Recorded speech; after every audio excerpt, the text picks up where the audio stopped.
All right, and you can go ahead. All right, thank you so much. I want to thank everyone for coming and spending your morning here with us with this team today. I want to open up by first introducing ourselves. I'm Kaylin Green. We have the wonderful Allison Moreland, Robin Ambrosia, and Jennifer Collins here on this team together. Our team presenters have experience in writing OERs on very different topics, publishing of OERs, proofreading of OERs, and supporting others as well as each other through this process. This team has worked on multiple projects together, as well as many, many different projects not together. And we were here, we thought we'd share some information and offer examples and situations from our multiple projects. We're very open for questions. So during the presentation, so please do not hesitate to ask a question, throw it in the chat. We'll be monitoring it as we're going through stuff. We really see this time as being a resource to help you in any way we can help you on your OER journey, whether you're just thinking about starting an OER or whether you're in the middle of the project. Our team members here have a lot of experience throughout this process. So we are here to offer that help in any way, shape, or form. So please ask questions.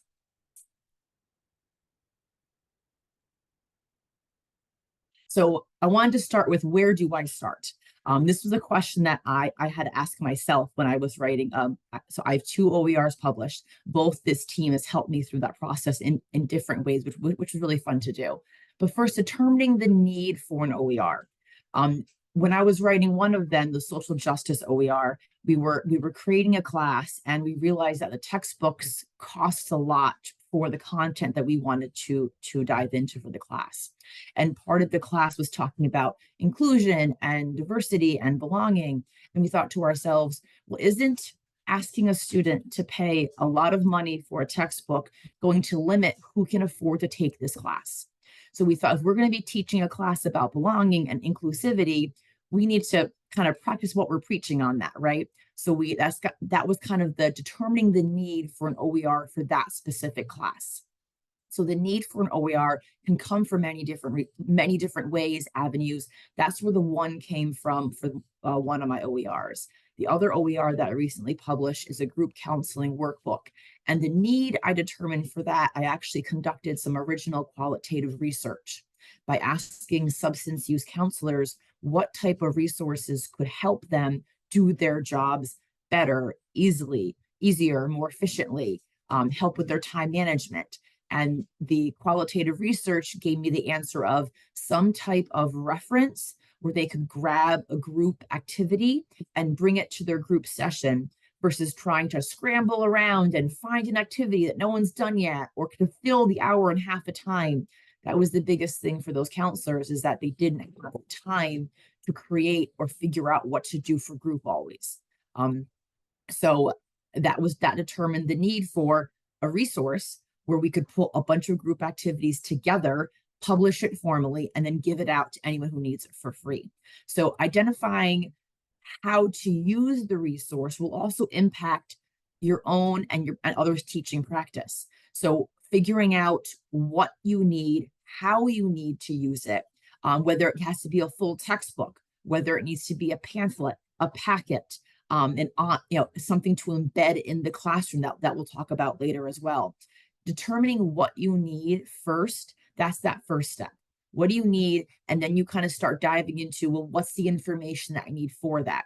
And as at least for my experience, I found, and the teams I worked with, I found that as I started collecting the content, it almost grew naturally into what it's going, into how the class needed it. And that's what I developed it into. So I will tell you 100%, when I started my first OER, the social justice one, I in no way, shape, or form thought to myself, in 2 years, I'll have a 500-page textbook. That was not the plan in any way, shape, or form. But that's what it kind of naturally grew into that. And as you network, which is a huge piece of this puzzle too, I found writing and publishing OERs, networking and talking about your project, different team members.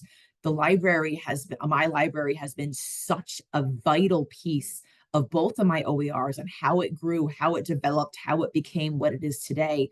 But that's because I asked questions and I asked for input and I asked for their expertise, and they spent their time to help me grow that. So another big piece of determining and identifying what you need is asking the people around you who have even just interest in that topic or the development process. They're going to give you information that you're going to be able to use. Do not hesitate to reach out and ask those questions.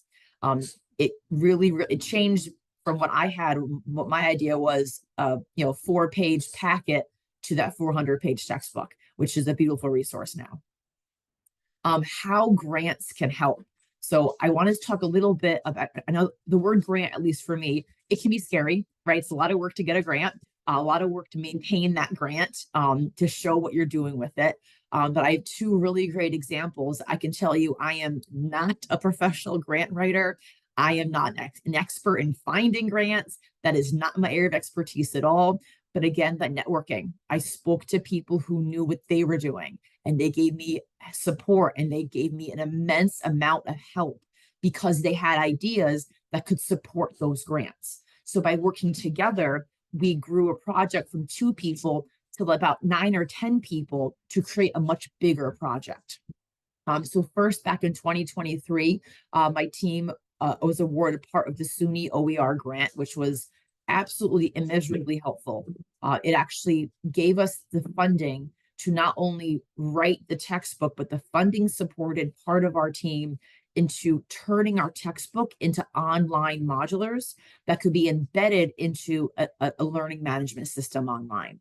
So now, instead of a teacher just saying, hey, read this textbook, this ebook online, the content, the questions, the discussion questions, there's test banks, were all developed by part of that SUNY Empire Library team, people here on the call, Jennifer, that were immeasurably helpful in creating that.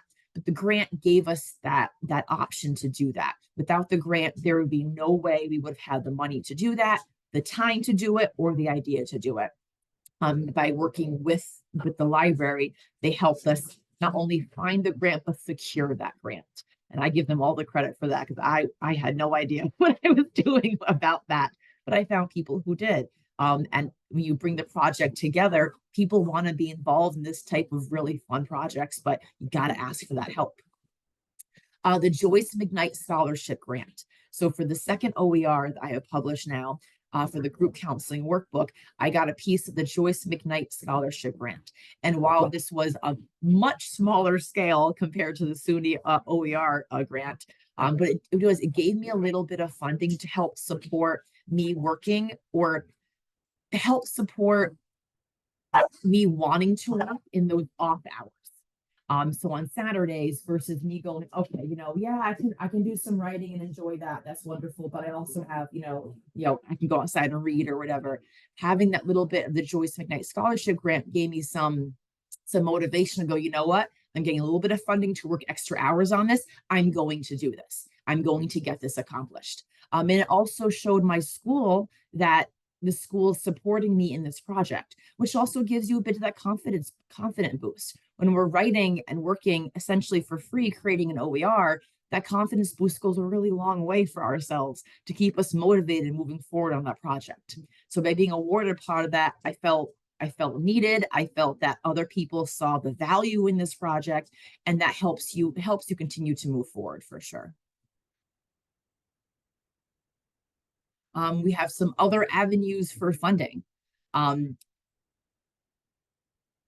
We've got institutional or custodial support, internal library, again, or those campus grant programs. That's like the Joyce McKnight grant that I was talking about. When you get those, the applications are usually a little bit easier than those very large grants.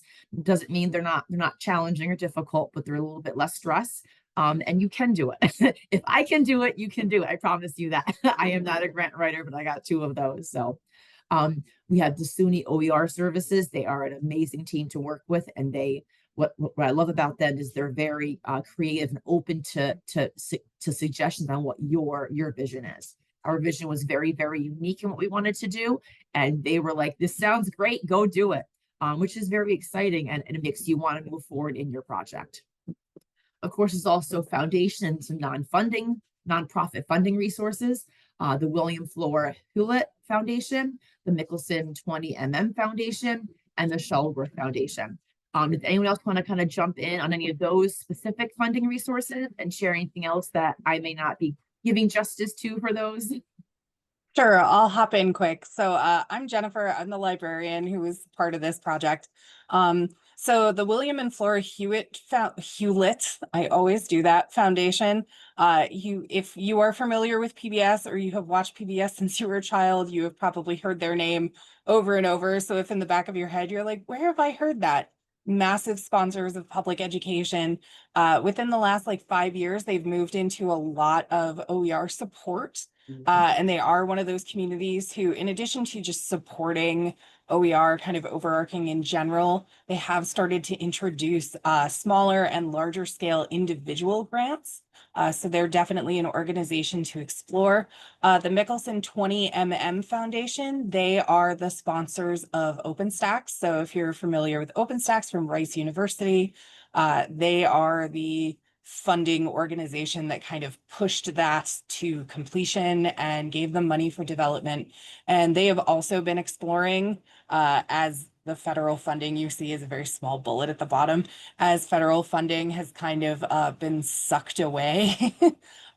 They have kind of started to step in and say, oh, maybe we need to develop some smaller level grants that are helping individual projects rather than just supporting these overarching projects. And then the Shuttleworth Foundation is a recent addition to the OER space, but if you go on their website, they're really interested in starting to support OER projects. They are recognizing open educational resources as an essential element of the higher education space. And what we're really seeing are philanthropic organizations becoming more and more supportive of OER. So these tend to be a little bit more difficult. These are kind of those like bigger, scary grants, but they have a lot of support built in, which I didn't know about initially. And they're increasing that support constantly. And then finally, a lot of OER support used to come through federal funding, but I mean, from my point of view, and I think just reading the way things have been going, I think those federal opportunities are going to become less and much more difficult to pursue, and not necessarily, I wouldn't, I worry about the sustainability of that funding, and the reality of that funding, that it might be received and then yanked away.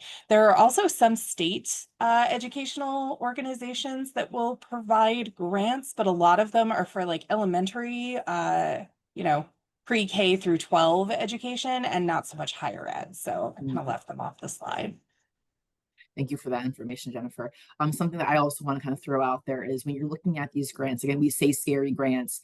I'm not a grant writer, but ask questions. Their websites, they have so much information, but I'm a person that I want to send a little email and say, hey, I'm looking for a little bit of support here. They're going to connect you. They're going to reach out. They're going to answer your questions. They want to give money. They want to create OERs. That is their goal. They're not trying to gatekeep that funding. They want to spend it on the right projects. So if you have enough motivation to reach out and to ask those questions, you're going to get answers. And that's how you start that process of securing some of these grants. So do not be scared of them. They look scary, but they're not. They want to give you money.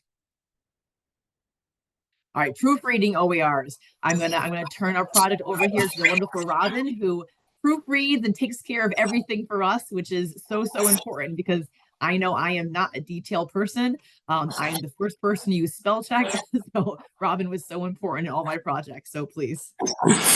Well, I call myself the minutia patrol. I give Kaylin a ton of credit. She, you really reached out and found all the resources you need. So I was thrilled to be involved. I mean, it was kind of a happy coincidence that as one of this, so let me introduce myself. I'm also one of the SUNY Empire librarians, and it was a happy coincidence that I have a background as an editor. But I think just being in touch with the library and explaining your goals and explaining, what you were trying to accomplish, there's usually somebody there who can connect you with the right resources. So in terms of my role,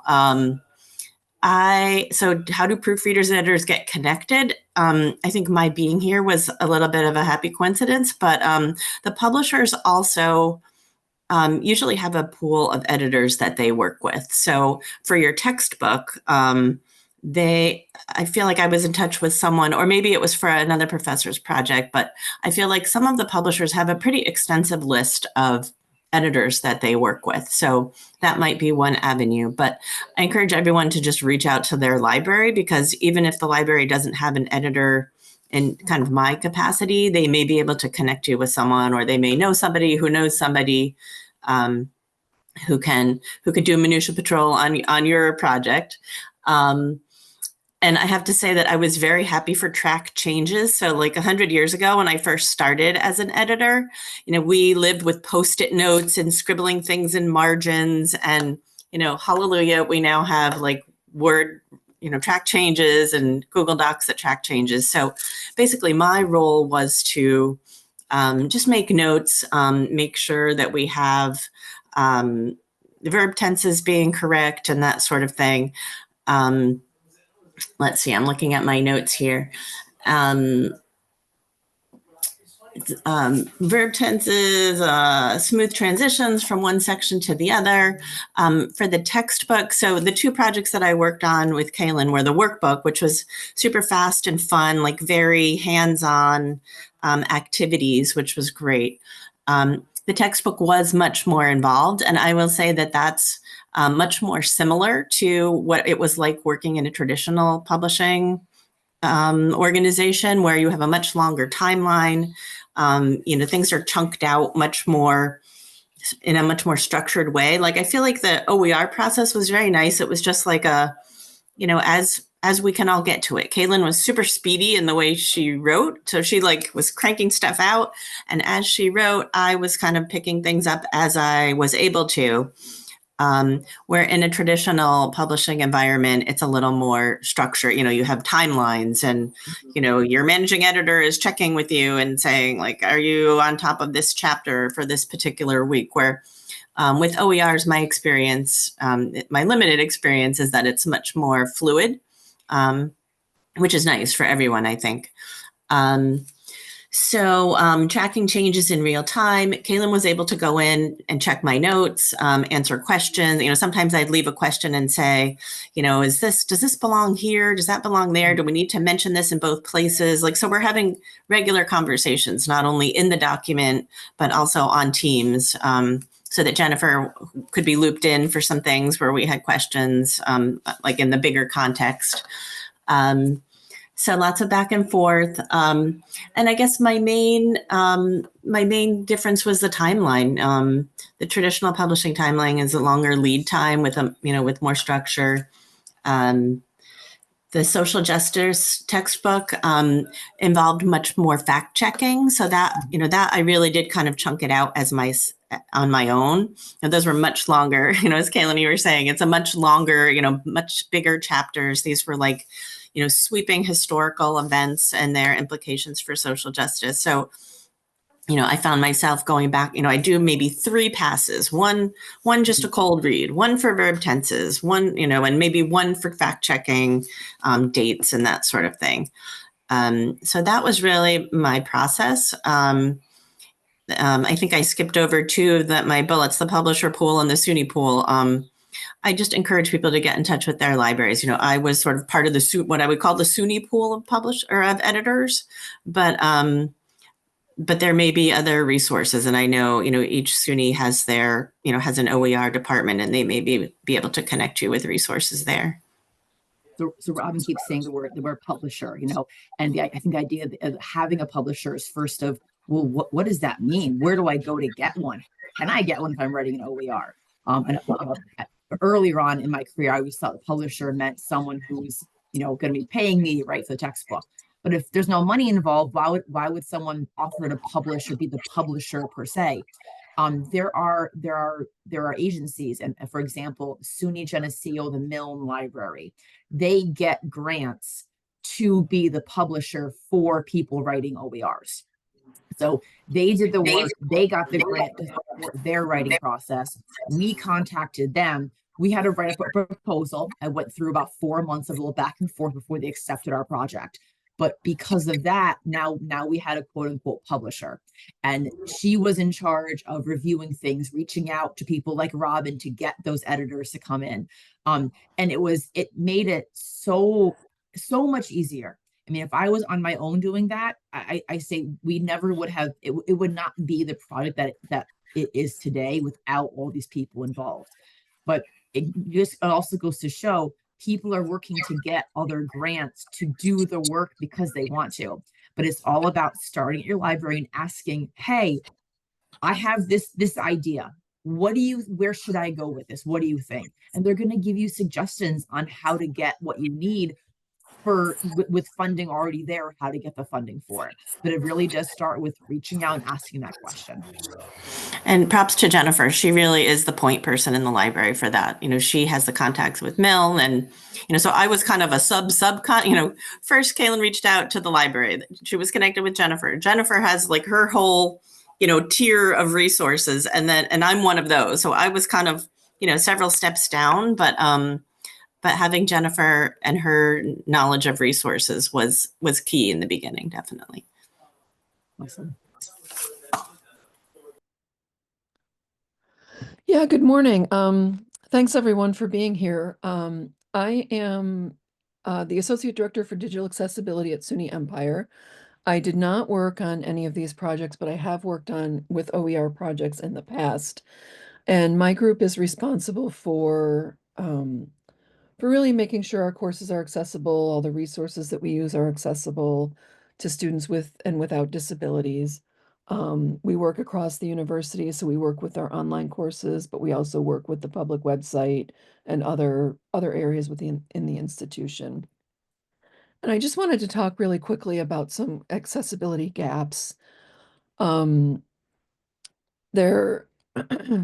me, there are I could talk about this for hours, so I'm going to keep it really short. But looking at when you're using images, look at where there's missing or correct alternative text for images, because that helps people who use screen readers to interpret the content.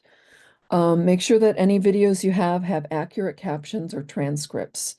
Again, that helps for students who even students who are just working in a public place and want to be able to read the captions or the transcript instead of listening to the audio. But obviously they help for deaf and hard of hearing students. Looking at color contrast or font choices, some fonts are less legible than other fonts, so we want to make sure we're choosing clean fonts for publishing text. And color contrast is a really big deal, because if you can't discern the text or the image, it's going to be that much harder to interpret the content. When you're looking at your document, make sure you're taking advantage of those resources that are baked into tools like Microsoft Word, like headings and actual lists and tags, because that helps the content be even more accessible to all users. And then when you're thinking about using interactive content, test it with a keyboard, just to make sure that you can navigate if you're not using a mouse. And those are just like 5 really simple things that will get you a long way toward being accessible. And why it matters.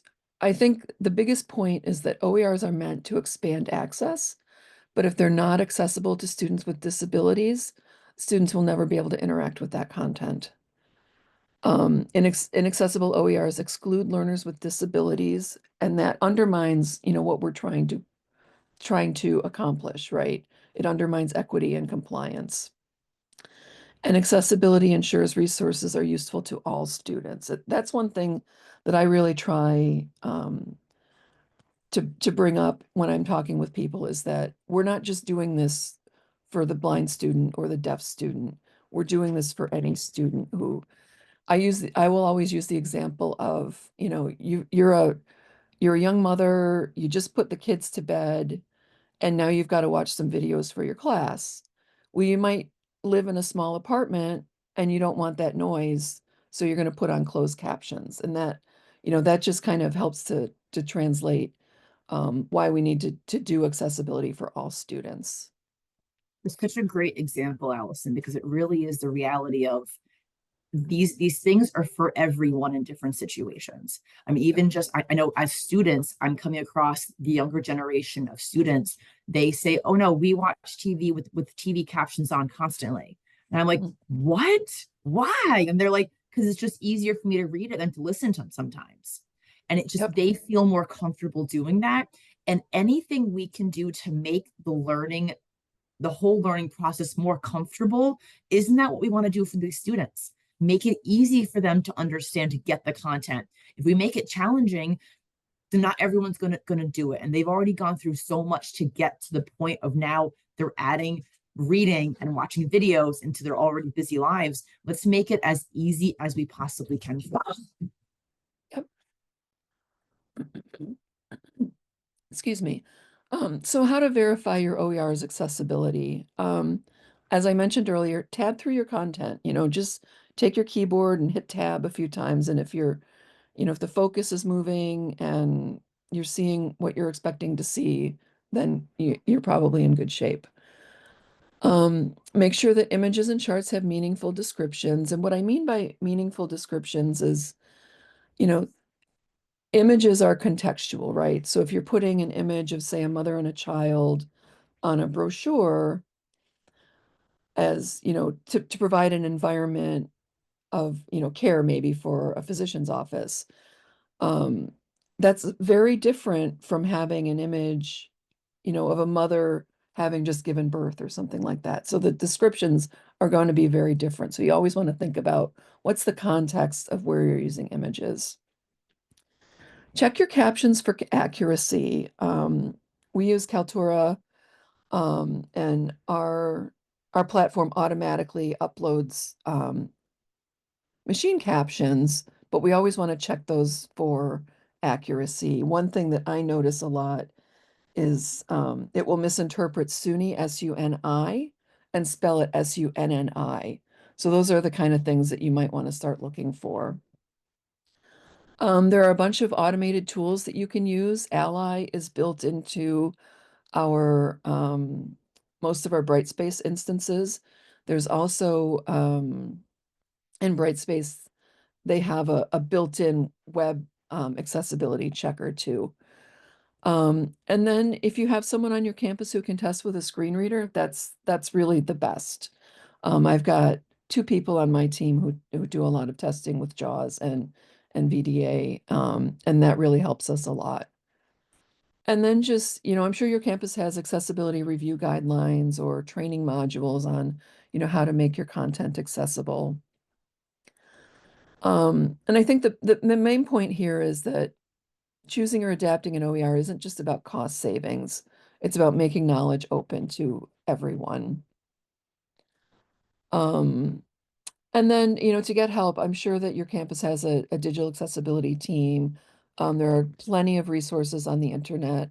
I'd be happy to, chat with anyone who's interested offline. But there are plenty of resources out there to help you make your content accessible. Thanks. Thank you so much, Allison, for that wonderful expertise. So we want to open the floor for questions. This is that time. I'm going to stop sharing so I can see everything else.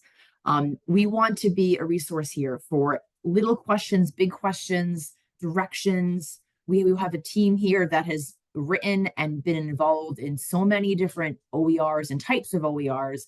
Give us some stuff here to give you information. We want to definitely give you information. Let's see. The acronyms are hard for machine captioning. OER is almost never caught correctly. Okay. So what are some ideas of how do we fix that? Is that just we have to kind of make sure that we read over everything before we kind of publish it? A little double checking on that. Yeah, that's what I would do. Just go through and verify that the captions are accurate. Yeah, all of the platforms, even YouTube has editing, so it'll generate the automatic captions, and then you can go in and edit on the backside. Some platforms can auto substitute like that, SUNY to SUNY. they can auto fix that, but sometimes that can be a challenge because acronyms mean different things. And SUNY, SUNNI actually is a thing, right? It's a big deal. So we wouldn't want to necessarily autocorrect all of those.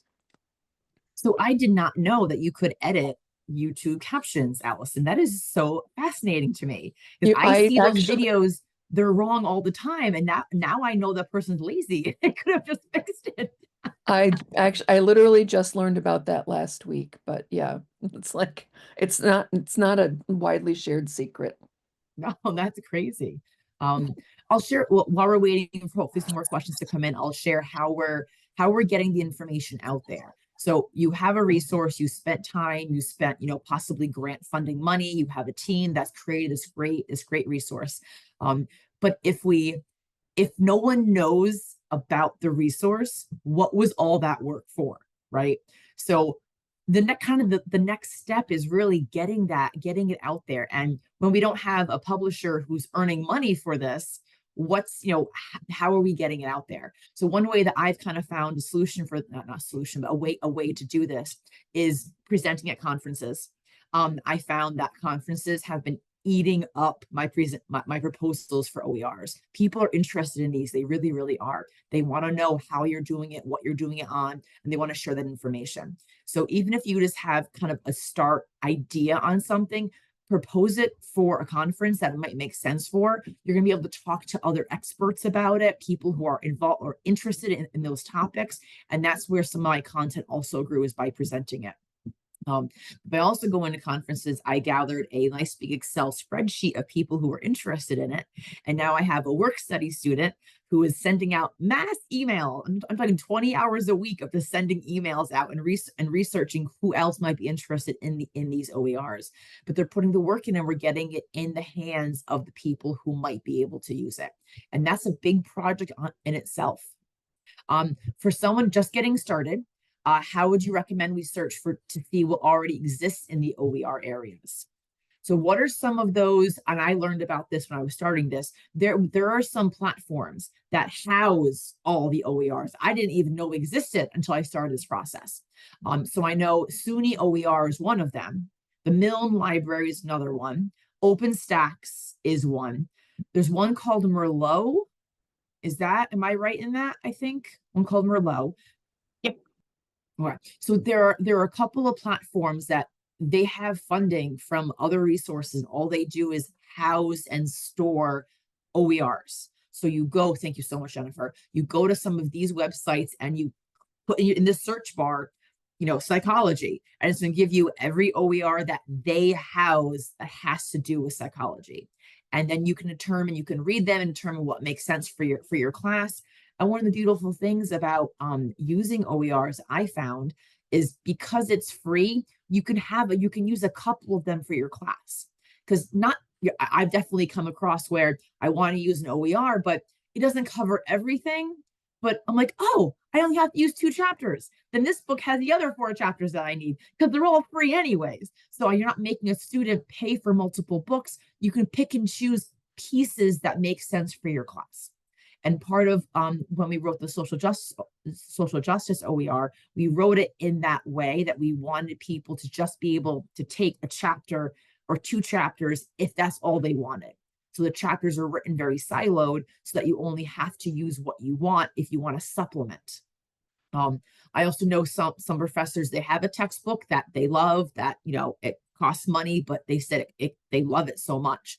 But then they supplement with some other OERs for other bits of information that they want to expand on.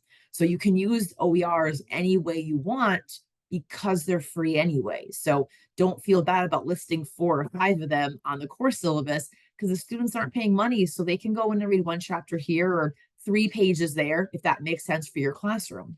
And then you're giving the students a much more a breadth of information from multiple perspectives and views, right?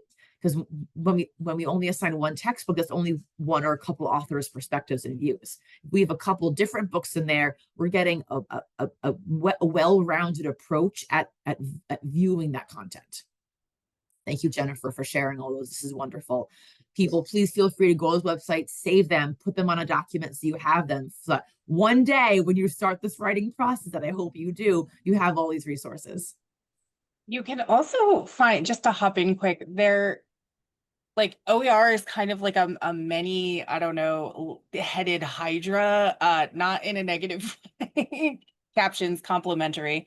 In that there are also like some people have created OERs and they only exist within like LibGuides or library guides from their own institution. So sometimes if you're searching and you're like, wow, I'm really not finding anything, it's not a guarantee, but occasionally like a search engine of like X topic OER resource will lead you to like a community college in the Midwest where somebody has created a great resource and it just doesn't happen to have been like aggregated into any of these systems.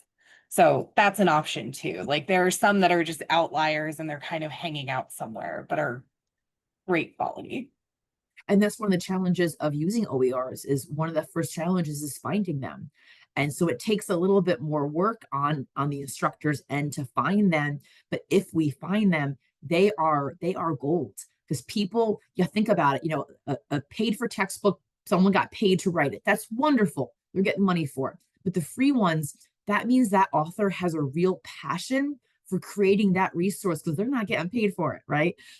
So we got to think about that type of passion, that seriousness is put on paper and they want to get it out there, but it's difficult to get it in the right hands. So if you take a half hour and do some of that Google searching for OERs in that content, you're going to find some really, really high quality stuff that you can use and that can really make your teaching easier, because now you have different resources to use and students are happier because they're getting different perspectives. They're saving money.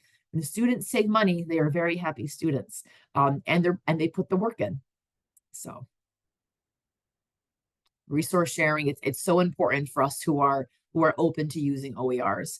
And the more that we share, the more that we use them, we entice others to be open to using them as well. So the more we talk about this stuff, the more that we share. If you find a really good, you know, OER, or a resource, but you're like, you know, it may not be relevant for my class, but I know other teachers might be able to use this. Send one of those mass emails out to your department. Say, hey, I found this free textbook or free packet or pamphlet or whatever it is. Let other instructors know who maybe aren't putting that time in to do the research, because it is time. And I know that we don't have a lot of time on our hands, but sharing those helps each other use it. So SUNY Adirondack doesn't have a librarian who specializes in OER. If it was interested in creating OER about adult education, adult learners, how would you recommend going about this? So use my library. There we go. Part-time. Or I would also say reach out to Daniel, if you want to send me, I'm going to put my email here in this link. I will also send you the contact for Alice and Brent over at the Milne Library. That's who I worked with, and they were such a wonderful publisher for OERs. So feel free to email me and I will send you that information directly.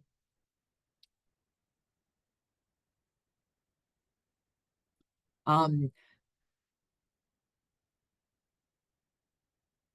would you say to a faculty member who is on the fence between traditional publishing and OER? What are the factors that might push them towards choosing an OER instead? That's a great question. Why would someone choose to do an OER? I would probably say my reasoning for doing an OER is because I conducted quite a bit of research on the benefits of an OER or some of those myths of an OER. And I found that research showed that one of the biggest reasons why instructors were not using OER, or that why students were skipping classes or not taking an online class, is because the cost of the textbook was simply too high. Whatever it is, their funding was not covering the cost of the book.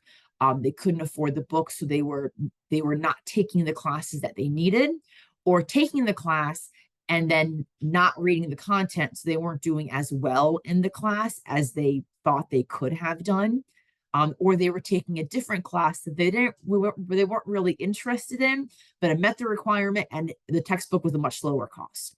So when I learned of this, my first thought was, when I was an undergrad, I was like, I want to take certain classes that interest me. I'm paying a lot of money for my college degree. I want to take the classes that I want to take. Now, I don't want a textbook to be the reason why I can't take a class and learn the content. So when I learned that was one of the reasons why students were missing classes or not taking certain classes, my first thought was, well, why aren't the people who are teaching these classes writing resources that can help lower that cost? And I get we can't have every book for free. I totally understand that. But can we create I get it, Jennifer. I'm on the page too. In an ideal world. But can we at least create some supplements that instead of having to buy 3 $400 textbooks that I remember having to do in undergrad, maybe I buy one of them and have 2 free supplements to help fill those gaps in, right? And if we have the professors who are experts in these fields making these references, making these resources, we can make a huge impact on how students see and learn and see the coursework as important to them because they're getting the right information. Do you know how SUNY schools faculty use OER textbooks? If good OER books are already used, other faculty may use them as well. Absolutely, yeah. Yeah, if we start using them, I know SUNY Empire, when we're putting our required textbooks in for the bookstore, we can click no resources needed, and then it asks us, are we using OERs? And I love that it asks me that because it doesn't mean that I'm not using anything, but it means there's nothing required to purchase for my class. So we're actually keeping track of who's using not just nothing, but OER specifically. And we're seeing those classes are being filled first. The students go, great, I'm going to save myself some money. And that matters to a lot of our students. Yeah, and I would say like we at Empire have a remarkable relationship with our bookstore in terms of communication between the library and between them about OER or low-cost textbooks, etc. We have a huge affordability program here at Empire, which if anybody would like any details, like feel free to email me. Always willing to chat. I'll pop my email up in the chat. And the other element of it too is like making sure that there's communication between the faculty member and whoever is tagging courses in places like Banner, because if a student, when they're registering, can see that there is a tag in Banner that just says OER, as Kaylin said, those courses are going to fill up very quickly, and they do fill up quickly. So documenting which courses are OER, trying to keep those documentations up to date can really help students. And also for any other professors out there who want to fill their classes to meet their caseload. If you use an OER, those classes do fill up first. So. I think sessions like this are also a great way to sort of serve as a, the OER ambassador. The more people talking about it, like I'm old enough to remember those commercials. I think it was a shampoo where like, this person, and she told someone, and she told someone, and it becomes like a giant Zoom screen of little squares of people. The power of networking and sharing this information, it kind of, it is a relatively new concept. So I think the more people who are advocating for it, the more there are resources being shared like this. When I first got into academics, 10 years ago now, I was looking at textbooks and my department chair. This is in Portland, Oregon. They're very forward thinking and keeping resources free and diversity and inclusion and all that kind of wonderful stuff.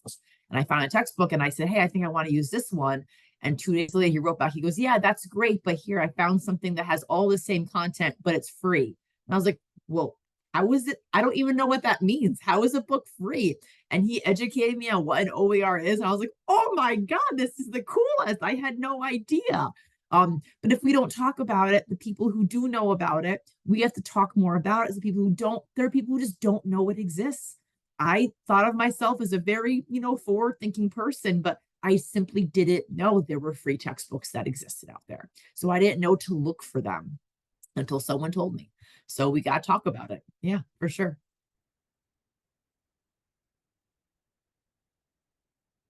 I want to thank everyone so much for coming on and listening to us.